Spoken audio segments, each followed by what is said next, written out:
Bem, nós estamos há um ano da eleição municipal aqui de Porto Alegre, as eleições municipais do país inteiro, e é importante começar a debater esse assunto, embora num país onde os tempos da política estão tão acelerados, um ano é muito tempo.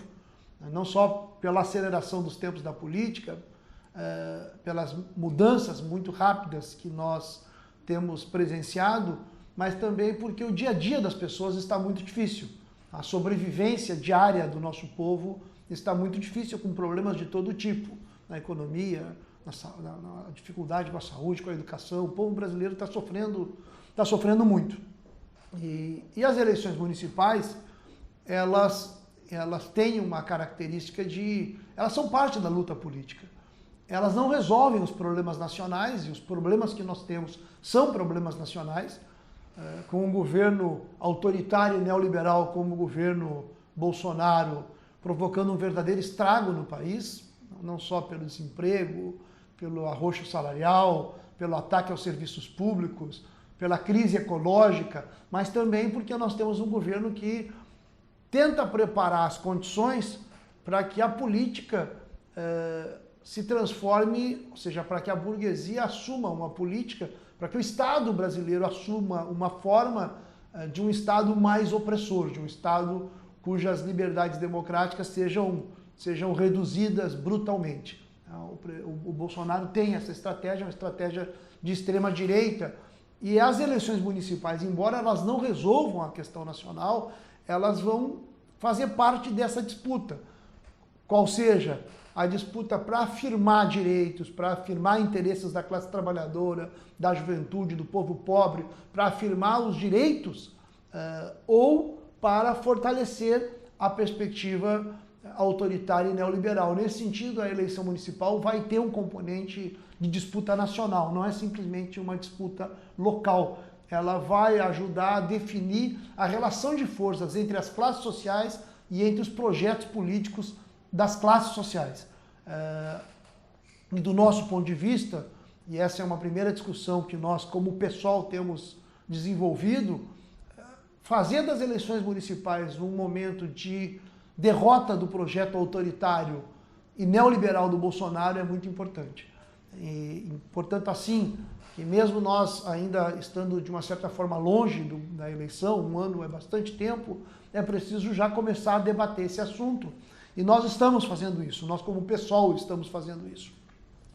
Uma das demandas, e aí falando especificamente da situação de Porto Alegre, uma das grandes demandas de uma parte importante dos ativistas que têm lutado na cidade de Porto Alegre é que haja uma unificação da esquerda, da chamada esquerda, que a gente poderia definir da esquerda, da centro-esquerda. A esquerda falando em termos genéricos, que envolve para muita gente o PDT, o PT, o PSOL, o PCdoB, forças que aqui em Porto Alegre, em geral, tiveram na oposição ao governo Marquesan, porque isso também é uma particularidade de Porto Alegre.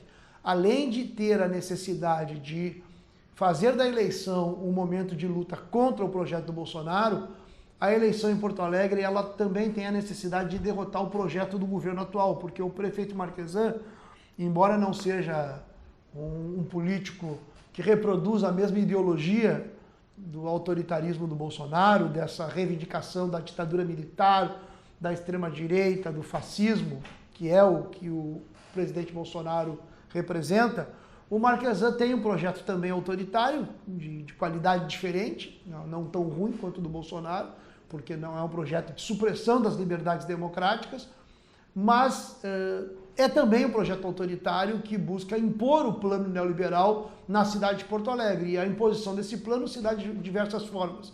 Se dá derrotando os trabalhadores do IMESF, provocando a demissão de 1.800 trabalhadores, que é um projeto que o Marquesan quer levar adiante, promovendo a demissão de 4.000 cobradores, que é um projeto que o Marquesan quer levar adiante, desassistindo os bairros populares da nossa cidade, impedindo os espaços culturais, impedindo que a juventude ocupe os espaços públicos da cidade. O projeto do Marquesan é um projeto também autoritário e um projeto neoliberal de entrega do patrimônio público para a iniciativa privada e de entrega da gestão pública para que grandes empresas façam o planejamento e a execução desse planejamento na cidade de Porto Alegre. Então, parte do projeto do Marquesan é entregar a gestão do HPS para a iniciativa privada, é entregar a gestão de postos de saúde para a iniciativa privada. Então, esse projeto do Marquesan em curso é um projeto muito nefasto para a cidade e, portanto, faz com que haja uma demanda dos ativistas, das pessoas preocupadas com o futuro de Porto Alegre, para que o projeto Marquesan não continue. E, portanto, para que haja uma unidade que impeça a continuidade desse projeto. Nós temos essa reflexão também, nós sabemos, e nisso tem importância, porque o PSOL, a história do PSOL foi sempre uma história de afirmar o seu projeto e o seu programa. Nós nunca tivemos como linha ficar participando de negociações e de composições para buscar mais espaço de poder. Nós sempre tivemos como orientação afirmar o nosso projeto e, na medida em que o nosso projeto vai ganhando apoio na sociedade, poder fazer com que o nosso projeto político tenha a capacidade de incidir, de mudar a realidade, de ganhar mais peso e, portanto, disputar o poder a partir de uma linha de programa de acordo com o que nós pensamos e não com composições que abram mão do nosso programa para disputar poder pelo poder. Nunca foi o nosso interesse. O PT governou durante muitos anos e nós buscamos, no decorrer dos anos em que o PT governou, apresentar uma proposta coerente de esquerda que não aceitasse a lógica de colaboração com os interesses dos grandes capitalistas e dos partidos tradicionais da política brasileira, lógica essa que, em última instância, acabou sendo desdobrada, se traduzindo primeiro no golpe, depois na vitória do Bolsonaro. Enfim, nós achamos e nunca defendemos que se pudesse confiar na classe dominante brasileira e governar com a classe dominante brasileira. E quando o PT aceitou governar em colaboração com a classe dominante brasileira, nós fizemos o projeto do PSOL e em cada eleição afirmávamos o projeto do PSOL, além de afirmar os projetos do PSOL no dia a dia das lutas do povo e da juventude. Agora há um cenário totalmente novo, porque temos que derrotar um projeto neoliberal e um projeto autoritário. O PCdoB e o PT estão na oposição, o PDT também está na oposição, e nós sabemos da importância de ter uma unidade para poder derrotar esse projeto. Ao mesmo tempo, nós queremos construir essa unidade com um programa, não quer dizer o nosso programa, porque se nós vamos a uma composição, evidentemente que todo o nosso programa não vai ser aceito por outros partidos políticos, mas nós queremos, em primeiro lugar, discutir um programa que seja um programa capaz de produzir transformações.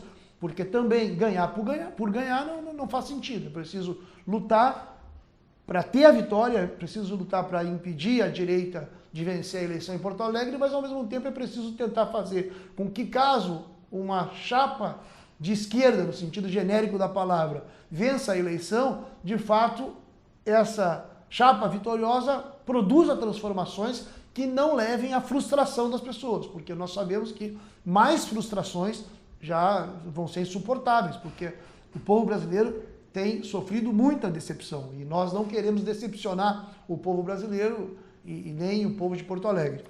Nesse sentido, nós fizemos uma carta como PSOL, direcionada para todas as forças, direcionada aos militantes que não têm partido, aos ativistas da cidade, ao PDT, ao PCdoB, ao PT, a todas as forças que se reivindicam de esquerda e que são oposição ao prefeito Marquesan. Nessa carta tem uma série de pontos, a gente pode depois disponibilizar na própria rede social, mas nós queremos construir, achamos que a necessidade que está posta é construir um governo democrático.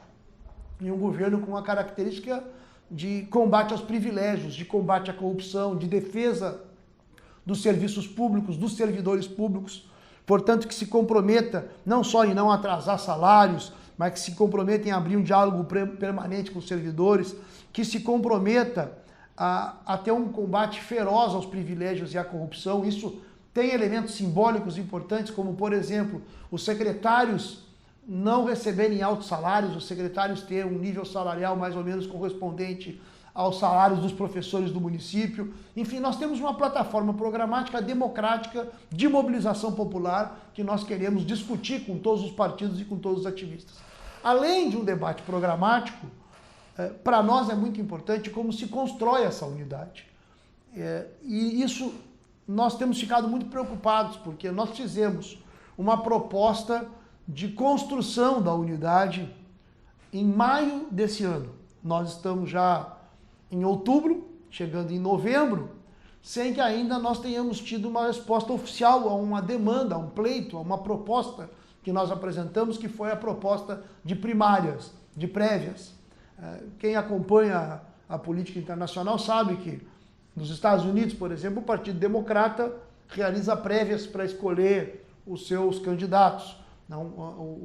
A experiência da Argentina, ela é inclusive institucional, tem o chamado El Paso, que é um mecanismo eleitoral onde os partidos também podem apresentar candidatos, disputar inclusive quem será o candidato dos partidos num processo prévio, de prévias também. Lá no Chile, essa experiência, e nós achamos que o Brasil necessita, como há uma crise de representação no Brasil, uma crise de representação da sociedade, produto dos partidos políticos que colapsaram como instituições capazes de representar ou de ser porta-vozes orgânicos de interesses das classes trabalhadoras, até mesmo a burguesia tem uma crise de representação. Os partidos políticos da burguesia têm uma certa crise de representação, vide o colapso do PMDB, a crise do PSDB. Então, nós não estamos preocupados em resolver a crise de representação da burguesia, mas estamos muito preocupados em avançar no sentido de fazer com que a classe trabalhadora tenha mais, e a juventude e os setores populares tenham mais capacidade de controlar a política daqueles que fazem política em nome, ou pelo menos se reivindicando como defensores dos interesses da classe trabalhadora, da juventude, das mobilizações, os partidos que se reivindicam de esquerda.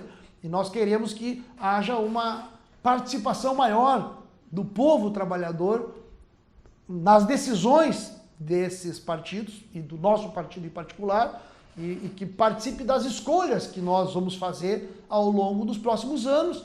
E nós temos agora uma necessidade de uma escolha, que é a escolha de um programa, por um lado, e a escolha de nomes que vão encarnar esse programa, que vão representar esse programa, porque uma disputa eleitoral precisa ter os nomes, precisa ter a candidatura a prefeito, a prefeita, a vice-prefeito, vice-prefeita, e é disso que se trata. Nós fizemos uma proposta para os partidos que se reivindicam de esquerda, para os partidos que se reivindicam de oposição ao Marquesan, de que a escolha dos nomes seja feita através de um mecanismo de consulta, de prévias, onde a população possa votar, ou seja, seja convidada a votar e a indicar quem a população considera o melhor nome para representar o campo que nós vamos constituir a partir de um programa mínimo de oposição ao prefeito Marquesan e de afirmação de determinados valores, e a população possa escolher, portanto, quem vai representá-la. E dessa forma, nós teríamos a possibilidade de fazer uma real mobilização social, porque eu disse no início, as eleições municipais elas não têm condições de resolver o problema nacional. Não se trata disso, é totalmente impossível, via eleições municipais, achar que essa brutal crise brasileira vai se solucionar. Mas as eleições municipais ajudam a acumular força para um lado ou para o outro. E nós queremos que as eleições municipais sirvam no Brasil para acumular forças para a ideia de que as pessoas devem participar, devem se mobilizar, devem tomar a política nas suas mãos. Nós estamos vendo na América Latina que, diferente do Brasil, embora o Brasil tenha um desenvolvimento desigual em relação às experiências latino-americanas, mas é um desenvolvimento que vai se combinar, porque as experiências estão ligadas. Nós vimos a insurreição popular do Equador, nós estamos vendo a revolta atual do Chile, nós vimos a derrota do Macri na Argentina. Então, nós vemos que a sociedade está se mobilizando, está pensando, está atuando na América Latina, e nós queremos ajudar, nós queremos fornecer uma pista, uma linha de atuação política que ajude no processo de mobilização, que ajude a politizar a luta no Brasil, e as eleições vão ser parte dessa luta, e portanto é muito importante ter um mecanismo que seja um mecanismo inovador, onde as pessoas participem das escolhas. E esse é o motivo pelo qual nós propusemos uma prévia. Essa é a proposta do PSOL, que haja uma eleição e que o mais votado ou a mais votada para prefeita ou prefeito encabece a chapa, e o segundo mais votado, caso haja duas candidaturas, 3 ou 4, que seja escolha livre. Inclusive, nesse caso de prévias, se pode ter candidatos que não sejam de partidos políticos, isso é possível também, porque como é uma prévia a partir de um acerto entre os partidos, essa possibilidade de prévia, ela permite inclusive candidaturas avulsos de pessoas que queiram representar esse campo político e não tenham filiação partidária. Óbvio que depois, na eleição, a pessoa precisa se filiar, porque a lei brasileira prevê que a pessoa só possa ser candidata afiliada num partido, mas isso também é possível de acertar, porque a pessoa pode se filiar num dos partidos, dos muitos partidos, no caso, que poderiam compor, porque aí também entra PCB, entra PSTU, que são aliados que o pessoal sempre buscou. Nas disputas que o pessoal fez ao longo da sua história, o pessoal sempre buscou prioritariamente o trabalho com o PSTU e com o PCB, e nós prioritariamente vamos buscar esses parceiros. Mas nós estamos num quadro onde só esses parceiros não é suficiente para pensar uma política ampla de unidade eleitoral para derrotar a direita, a extrema-direita, no caso do bolsonarismo, e a direita, no caso do prefeito Marquesan. Enfim, há um cenário onde é preciso impulsionar a ideia da mobilização e da participação popular. Nós, no PSOL, estamos fazendo um debate político. A nossa primeira indicação, a primeira orientação que a nossa militância já está discutindo é lançar o nome da Fernanda Melchiona como nossa pré-candidata para disputar esse processo de prévias. A Fernanda, eu não vou ficar falando da Fernanda, eu acho que é dispensável nesse momento. A Fernanda foi uma deputada federal com mais de 55 mil votos, ela foi 3 vezes vereadora, conhece muito a cidade de Porto Alegre, é mega atuante, foi mega atuante nesses 3 mandatos que ela teve de vereadora, por isso ela foi eleita deputada federal, foi um enorme reconhecimento da população de Porto Alegre. Eu acho que ela foi a segunda mais votada aqui em Porto Alegre como candidata a deputada federal, né, e numa campanha modesta comparado com políticos aí tradicionais. A Fernanda é muito forte, como saiu no jornal, aí no Correio, é sangue novo de fato, né? É a juventude, ela traduz mobilizações como as mobilizações que nós tivemos em junho de 2013, no qual ela participou, e ela é uma guerreira. A Fernanda nos orgulha muito, a militância dela, além de ser parte também de um ascenso do movimento de mulheres, que é um ascenso que está ocorrendo no mundo inteiro e que no Brasil foi protagonista da primeira mobilização de massas, antes mesmo da eleição, contra esse governo fascista, esse presidente fascista do Bolsonaro, né, que foi o movimento do Ele Não. Foi a primeira grande mobilização, e o movimento de mulheres segue se afirmando no Brasil, felizmente, como vanguarda da luta por transformar a nossa sociedade. E a Fernanda também encarna isso, né? Então nós fizemos a proposta para que a Fernanda encabece a lista de uma unidade de todos. Evidentemente que esse é o debate que está posto agora. Cabe aos partidos nos responderem. Como eu disse, nós fizemos a proposta de prévias em maio. Estamos aguardando. Evidentemente que é preciso ter disposição dos partidos. Nós não podemos fazer isso sozinhos. Mas estamos insistindo nessa proposta para realmente realizar a vontade de milhares de ativistas que querem a unidade. Ao mesmo tempo, nós vamos construir o nosso projeto, caso não haja disposição de se construir uma chapa unitária. Se aqueles que defendem a unidade, os partidos que defendem a unidade, não se dispuserem a estabelecer um mecanismo de escolha democrática, realmente vai ser muito difícil que a unidade possa ser obtida. Mas nós estamos insistindo no tema das prévias justamente porque é o melhor caminho para garantir a unidade.